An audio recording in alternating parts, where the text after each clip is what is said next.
Just the other day, I was driving down the road, actually talking to Darren on the phone even, and I'm going past this great big pile of soybeans and that great big pile of corn at a grain elevator, and I thought, you know, Darren, this would be a great topic for Farm Basics, because I'm sure a lot of non-farmers are wondering, why don't they just put all this grain in a bin or do something else with it? They're literally piling it outside.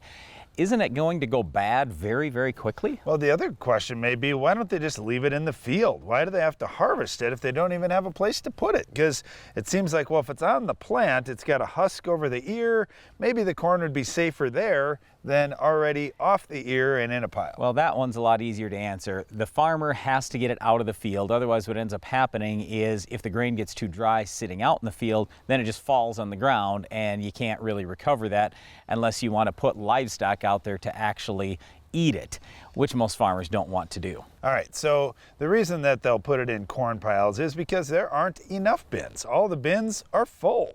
And this is the next option of, okay, if I don't have bin space, what can I do? Well, when it gets cold in the late fall and into the winter, you can actually store grain safely outside, because here's the cool thing in the northern United States, it's not going to rain anymore. Once you get that late in the season, it's going to snow. And snow, you can scoop off the top of that pile. Now with rain, one of the things that you'll see, especially earlier in harvest as they start doing those piles, they'll generally pile with one center peak.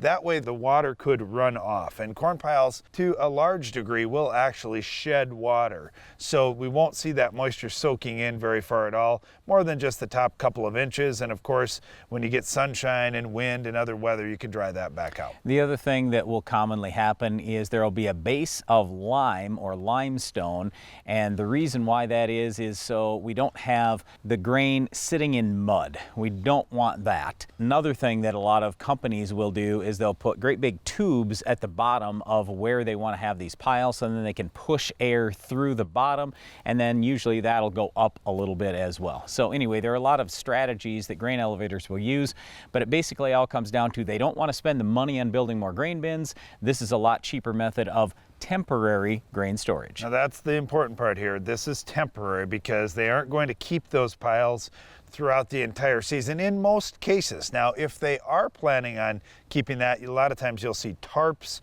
over the top of the pile. You'll see borders on the sides, so they'll do everything they can to keep moisture out, and that's going to be a real key for those piles. So most of the piles that are outside are going to be gone by the time we get to February or maybe March at the latest. All right, speaking of February or March, I hope if you're a farmer, you are developing a plan way before then on how you're going to control this week's weed of the week. It's one of the toughest ones we face in the world. Can you identify this week's weed?